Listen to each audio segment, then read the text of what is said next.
నమస్తే, నేను ప్రశాంత్. బీజేపీలో రాజా సింగ్ రాజీనామాకి అసలు కారణం ఏంటి అనే విషయాలు అయితే తెలుసుకుందాం. దీని గురించి అయితే మాట్లాడేందుకు ప్రస్తుతం మనతో పాటు సీనియర్ జర్నలిస్ట్ దుర్గా కుమార్ గారు ఉన్నారు. నమస్తే అండి. నమస్తే ప్రశాంత్, మన వీక్షకులు కూడా.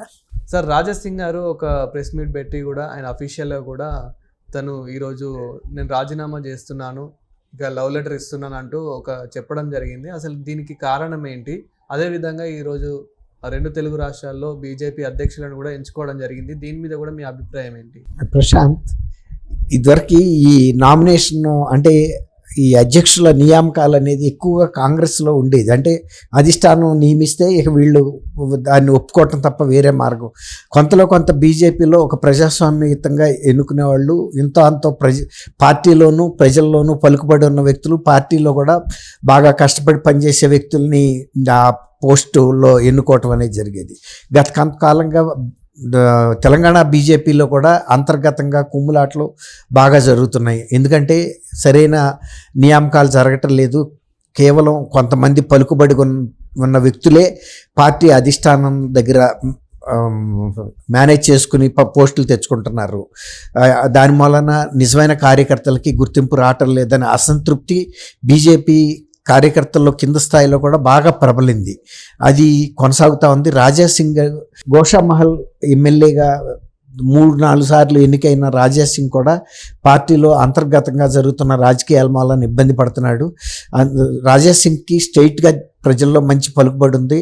అందులో ఎంఐఎం లాంటి పార్టీని డి అంటే డి కొట్టి ఓల్డ్ సిటీలోంచి గోషామహల్ నుంచి పదే ఎన్నికవుతున్నాడంటేనే ఆయనకున్న ప్రజాబలం ఎలాంటిదో తెలుసు.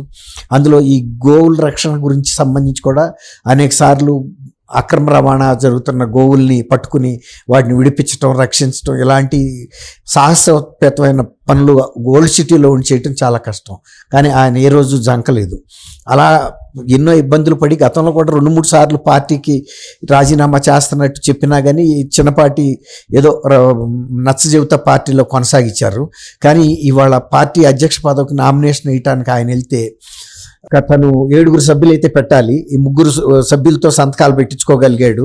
ఇంకా 4 సభ్యులు సంతకాలు పెట్టాలి. పార్టీ అధిష్టానం నుంచి లేకపోతే కిషన్ రెడ్డి వీళ్ళ నుంచి సరైన ఇది లేకపోవడంతో తను అసలు నామినేషన్ వేయటానికి అనర్హుడైన పరిస్థితి వచ్చింది.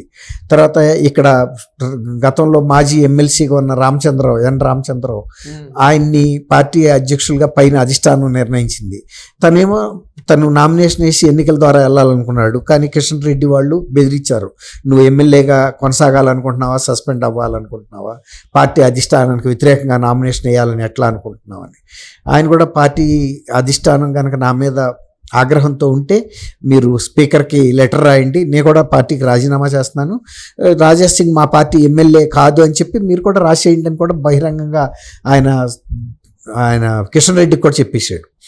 అంటే ఇదివరకట్లాగా తను పార్టీ ఇవాళ కాకపోతే రేట్ పైన మనని గుర్తిస్తుంది, పార్టీలో తను రాజీనామా చేస్తే సిటీలో బీజేపీకి అది ఒక లోటుగా ఉంటుంది, బలహీనంగా పడినట్టు అవుతుంది పార్టీ అనే ఉద్దేశం మీద కూడా ఆయన శ్రేయోభిలాషులు ఆయన అభిమానులు చెప్పటం వలన కూడా కొన్ని అవమానాలు కూడా మింగి పార్టీలో కొనసాగటానికి ఆయన చాలా ప్రయత్నం చేశాడు.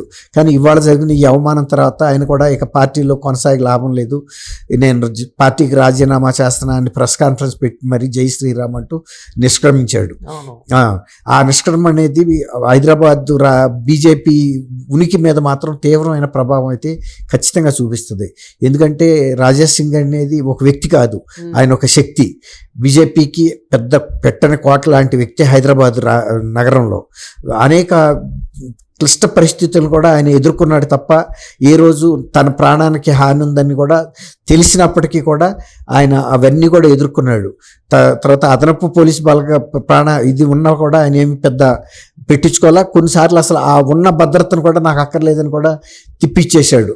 అంటే తన స్వశక్తి మీదే తన గుండె నిబ్బరంతో తను ఎదుర్కొని నెట్టుకుంటూ వచ్చాడు తప్ప ఎవరో పార్టీ వాళ్ళు తనకి ఏదో చేస్తారని, లేకపోతే ఈ తను మరి కేంద్రంలో బీజేపీ ప్రభుత్వం ఉన్నప్పుడు అడిగి సెక్యూరిటీ పెంచుకోవచ్చు, అవసరమైతే కేంద్ర బలగాలను కూడా ఇస్తారు, కేంద్ర బలగాలను కూడా వీళ్ళకి.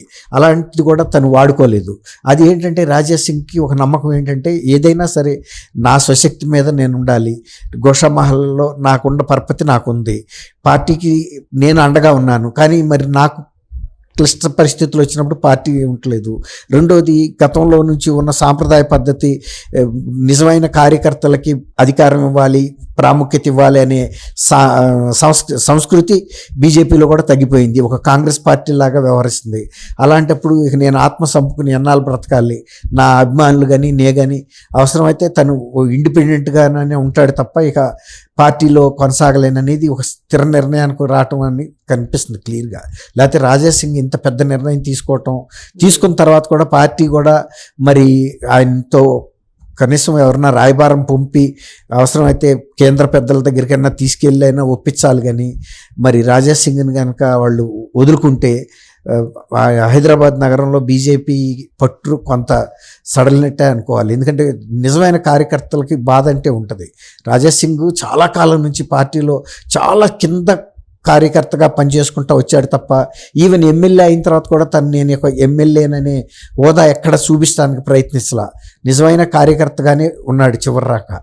అది సార్, రామచంద్రరావు గారికి ఈ పదవి ఇవ్వడం రాజేష్ సింగ్ గారికి నచ్చలేదని ఏమని అంటారా? ఖచ్చితంగా, ఇంకా అందులో సందేహం ఏముంది. ఇప్పుడు తను పోటీ చేయదలుచుకున్నాడు అంటేనే రామచంద్రరావు నిజంగా కనుక ఆయనకి ఆమోదం యోగ్యం అయితే పోటీ చేయాల్సిన అవసరం లేదు కదా.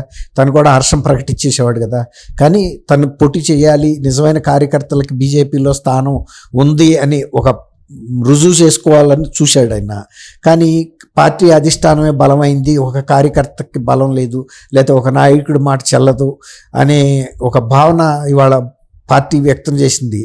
ఇది గతంలో కాంగ్రెస్ సంస్కృతి అని చెప్పే కదా. బీజేపీలో పార్టీ కార్యకర్తల మనోగతాన్ని, మనోభావాలని అర్థం చేసుకుని, అప్పుడు ఆ మాటకు వస్తే మోడీ గారు కూడా చిన్న కార్యకర్త, ఆర్ఎస్ఎస్ కార్యకర్తగా మొదలెట్టిన ఆయన, అమిత్ షా గారు కానీ వీళ్ళంతా కూడా, ఈవెన్ అద్వానీ గారు కానీ వాజ్పేయి గారు కానీ వీళ్ళంతా ఆర్ఎస్ఎస్ కార్యకర్తల స్థాయి నుంచి ఎదుగుతూ వచ్చిన వాళ్ళే.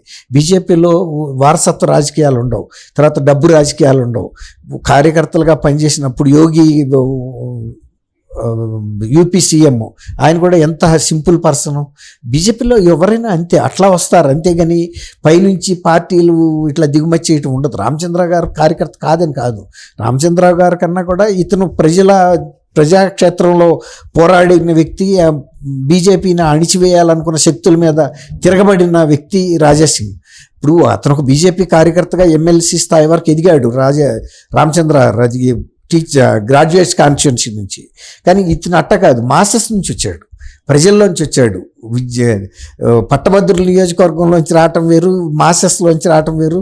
హైదరాబాద్ లాంటి నగరంలో ఎంఐఎం బలంగా ఉన్న పాకెట్లలో నుంచి వచ్చిన ఆయన మరి అట్లాంటి రాజేష్ సింగ్ పోరాట పట్టిన గోషామహల్ అనేది మరి ఓల్డ్ సిటీకి ఆనుకునే ఉండే కాన్స్టిట్యున్సీ. అది అంతకుముందు మహారాజ్ గంజ్ కాన్స్టిట్యున్సీ అనేవాడు, దాన్ని ఇప్పుడు గోషామహల్ అని అంటున్నారు.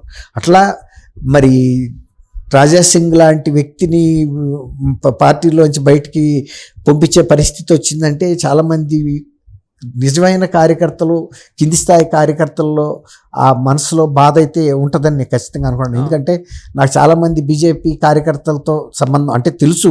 ఇప్పుడు కాదు, ఈవెన్ కిషన్ రెడ్డి గారు యువ మోర్చా దగ్గర ఉన్నప్పటి నుంచి కూడా నేను పార్టీలో చాలామంది వ్యక్తులతో నాకు సంబంధాలు ఉన్నాయి.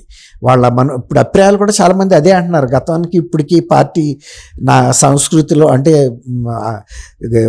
నిర్వహణలో చాలా తేడా వచ్చింది, నిజమైన కార్యకర్తలను పట్టించుకోవట్లేదు. కాంగ్రెస్ పార్టీ లాగా కొంచెం పేరు ప్రతిష్టలో పలుకుబడి ఉన్న కుటుంబాలకు చెందిన వాళ్ళు డామినేషన్ పెరిగిందని చెప్తున్నారు. Thank you sir. Thank you Prashant, మన వీక్షకులు.